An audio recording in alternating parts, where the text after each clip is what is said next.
चलिए, तो ये जो इलस्ट्रेशन है इसको डिस्कस करना स्टार्ट करते हैं। सबसे पहले हम लोग ये क्वेश्चन को पूरा समझेंगे कि कैसे क्वेश्चन का फ़्लो है। साथ ही साथ हम लोग इसका एक विजुअल सॉल्यूशन भी समझेंगे और साथ ही साथ हम लोग इसको लिखते भी चलेंगे ताकि आपको समझ में आए कि लॉजिकली ये कैसे फ़्लो कर रहा है। तो सबसे पहले क्वेश्चन को पढ़ते हैं कि यदु, मधु एंड विदु 3 पार्टनर्स हैं and they are sharing profits and losses in the ratio of 2:1। इन तीनों का प्रॉफिट शेयरिंग रेशियो 2:1 का दिया हुआ है।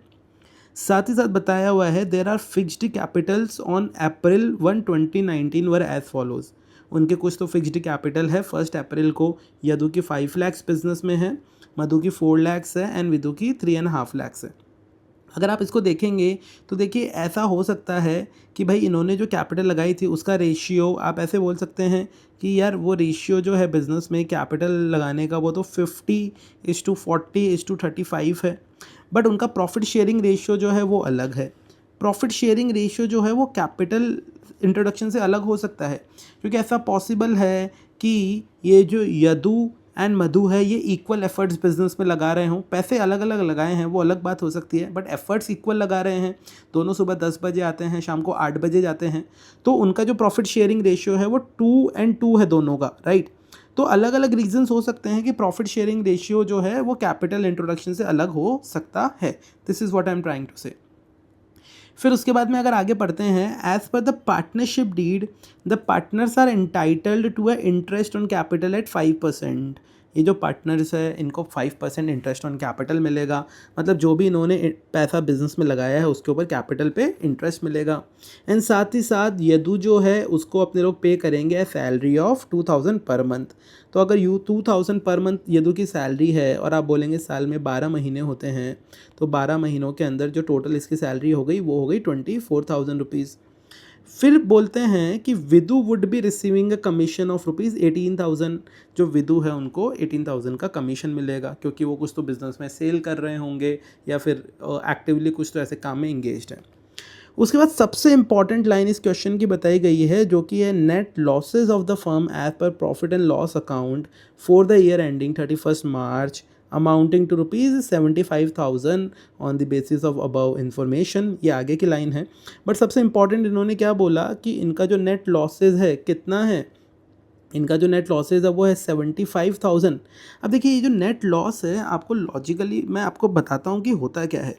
मान लेते हैं कि जैसे आपकी कोई किराने की दुकान है, किराने की दुकान में आपने जो है ड्राई फ्रूट सेल किया, तो उस ड्राई फ्रूट को सेल करने से आपके पास कुछ पैसे आए, बट आपने सेल करने से पहले उसको परचेज़ भी किया होगा, तो परचेज़ के टाइम पे आपका कुछ खर्चा लगा। अगर ये दोनों चीज़ों को मैं छोड़ दूँ, मतलब सेल में से परचेज़ का खर्चा हटा दूँ, तो आप बोलेंगे जो बचा हुआ है वो मेरा बिज़नेस का प्रॉफिट है, राइट। अब ये जो बिज़नेस का फर्दर प्रॉफिट है इसी में से पार्टनर्स को उनका इंटरेस्ट ऑन कैपिटल मिलता है, कमीशन मिलता है, सैलरीज मिलती है, सारी की सारी चीज़ें इसी में से मिलती है। बट अगर फर्म के पास प्रॉफिट ही नहीं है, ये आप बात ध्यान से सुनिएगा, ये रूल है आपके पार्टनरशिप अकाउंट के अंदर कि अगर फर्म के पास प्रॉफिट्स नहीं हैं, लॉसेज ही लॉसेज हैं, प्रॉफिट्स एग्जिस्ट ही नहीं करते फर्म के पास में, तो उस केस में क्या होगा, चाहे पार्टनरशिप डीड के अंदर कुछ भी लिखा हो, पार्टनरशिप डीड से मतलब नहीं है, पार्टनरशिप डीड में चाहे कुछ भी लिखा हो, उनको ना तो इंटरेस्ट ऑन कैपिटल मिलेगा, ना ही सैलरी मिलेगी, ना ही कमीशन मिलेगा। मतलब पार्टनर्स को कुछ भी नहीं मिलेगा। क्यों नहीं मिलेगा? क्योंकि बॉस उनके पास बिजनेस में यहाँ पे प्रॉफिट जो है वो एग्जिस्ट ही नहीं करता। तो अगर कोई प्रॉफिट नहीं है तो कोई भी आपको बेनिफिट नहीं होगा एज अ पार्टनर। अब इनको ना तो इंटरेस्ट ऑन कैपिटल मिलेगा, ना सैलरी मिलेगी और ना ही कमीशन मिलेगा, राइट। तो अगर इस चीज़ को हम लोग यहाँ पे समझने की कोशिश करें, मैंने एक ये विजुअल बनाया है आपके लिए। आप सिंपली देखो कि ये जो फर्म है इसके पास में 75,000 का लॉस है। यहाँ पे ये पूरा का पूरा इसका लॉस है। होता क्या था कि इसमें से ये पैसे निकल के जाते और कुछ लोगों को सैलरी मिलती, कुछ लोगों को कमीशन मिलता, कुछ लोगों को इंटरेस्ट मिलता। लेकिन ये जो रास्ता है ये बंद हो गया, ये भी बंद हो गया, कमीशन वाला इंटरेस्ट वाला भी बंद हो गया। क्यों बंद हो गए ये तीनों रास्ते? क्योंकि फर्म जो है उसको लॉसेज हैं। तो ये as a part of rule ऐसा होता है कि अगर फर्म के पास लॉसेज हैं तो वो सैलरी भी नहीं देगी, कमीशन भी नहीं देगी, इंटरेस्ट भी नहीं देगी, वो सारा का सारा लॉस क्या होगा, वो सारा का सारा लॉस जो तीनों पार्टनर्स हैं उनके बीच में डिस्ट्रीब्यूट हो जाएगा। उसी चीज़ को अगर हम लोग यहाँ पे लिख के समझने की कोशिश करें तो आप सिंपली क्या बोल दोगे, आप बोलोगे कि भाई जो आपकी फ़र्म है उसका लॉस कितना है। आपने क्वेश्चन में देखा था उसका लॉस था 75,000 रुपीज़, जो कि यहाँ पे लिखा हुआ है। तो आप बोल देंगे उसका जो टोटल लॉस है वो है 75,000 रुपीज़, राइट। अब वो जो लॉस है उसको हम लोगों को 3 लोगों में डिस्ट्रीब्यूट करना पड़ेगा। तो आप बोल देंगे ये फर्स्ट पर्सन, ये सेकंड पर्सन, ये थर्ड पर्सन। क्या क्या नाम है तीनों के, आप बोल देंगे ये फर्स्ट, ये सेकंड और ये थर्ड।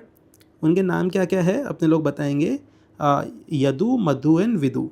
तो यहाँ पे हम लोगों ने लिख दिया कि ये तो यदु है, ये मधु है एंड ये विदु है। आप बोलेंगे यदु मधु विदु का रेशियो कितना था, आप बोलेंगे 2:2:1 था। मतलब एक तरीके से 2+2+1 ये हो गया 5। तो इसका जो शेयर हो गया वो हो गया कितना, आप बोल देंगे वो हो गया 2/5। इसका जो शेयर हो गया वो हो गया 2/5, चाहे प्रॉफिट हो या लॉस कुछ भी। और विदु का शेयर हो गया 1/5। लॉसेस कितने थे, आप बोल देंगे लॉसेस है 75,000, 75,000 एंड 75,000।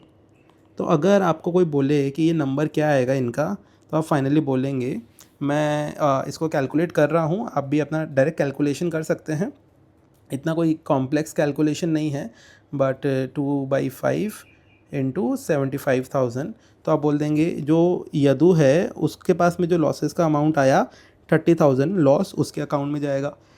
ऐसे ही मधु जो है उसके पास में भी 30,000 का लॉस का अमाउंट जाएगा। और आपको ये पता है कि टोटल 75 का लॉस है, उसमें से 30 + 30 60,000 इन दो के पास में चले गया, जो बचा हुआ है 15,000। या फिर उसको आप कैलकुलेट भी कर सकते हैं कि विदु के अकाउंट में ये 15,000 जाएगा। तो ये जो तीनों के तीनों अमाउंट है, हम लोगों ने यही तीनों अमाउंट यहाँ पर दिखाए हैं कि ये 70,000 सीधा जाकर यहाँ पे 1, 2 और ये 3, ये जो तीनों पार्टनर्स हैं इनके अकाउंट में 30,000 एंड 15,000 ये लॉसेज यहाँ पे पहुँच गए हैं। अब बोलोगे कि भाई हम लोगों के अगर एग्ज़ाम में आता है तो हम लोग तो ऐसे दिखा नहीं सकते। तो अभी तक मैं आप लोगों को समझाने की कोशिश कर रहा था। अभी इस चीज़ को आपको इस तरीके से समझना पड़ेगा कि भाई आपको एक अकाउंट बनाना पड़ता है। तो आपने यहाँ पे सिंपली उसका नाम लिख दिया, क्या नाम लिख दिया अकाउंट का, P&L appropriation, basically profit and loss को कैसे बांटें उसका अकाउंट। इसके राइट साइड के अंदर जिसको क्रेडिट साइड बोलते हैं, अगर आपको डेबिट क्रेडिट नहीं समझता कोई प्रॉब्लम नहीं है। बेसिकली इसके राइट साइड के अंदर क्या होगा, आप जितने भी आपके बेनिफिट्स होंगे, आपके मतलब मैं फर्म की बात कर रहा हूँ, वो सब यहाँ पे लिखेंगे। और लेफ़्ट साइड के अंदर जो भी खर्चे होंगे या फिर लॉसेस होंगे वो हम लोग यहाँ पे पहुँचाएंगे। तो आप बोलेंगे कि सिंपली क्या है, इस फर्म ने कोई भी प्रॉफिट नहीं कमाया, कोई प्रॉफिट इसने नहीं कमाया, इंस्टेड ऑफ प्रॉफिट इसके पास में क्या है, इसके पास में लॉसेज है। तो वो जो लॉसेज है वो यहाँ पे राइट साइड में अपने लोगों ने 75,000 का लिख के दिखा दिया, जो कि यहाँ पे क्वेश्चन में दिया था। उस 75,000 को आप सिंपली तीनों के बीच में बांट देंगे, जो कि आप यहाँ पे देख पा रहे हैं, यदु, मधु एंड विदु के पास में, जो कि है 75,000। और इसी तरीके से सिंपल तरीके से आपका P&L अकाउंट बन गया। तो आपको ये समझना पड़ेगा लॉजिकली कि अकाउंट कैसे बनाना है। तो अकाउंट बनाने के लिए ये जो है ये आपका डेबिट हो गया, जहाँ पे आपके लॉसेस दिखा दिए, और राइट साइड में इस लॉसेस को हम लोगों ने बांट दिया। आई होप कि आपको ये बात समझ में आई होगी, and thank you so much for watching.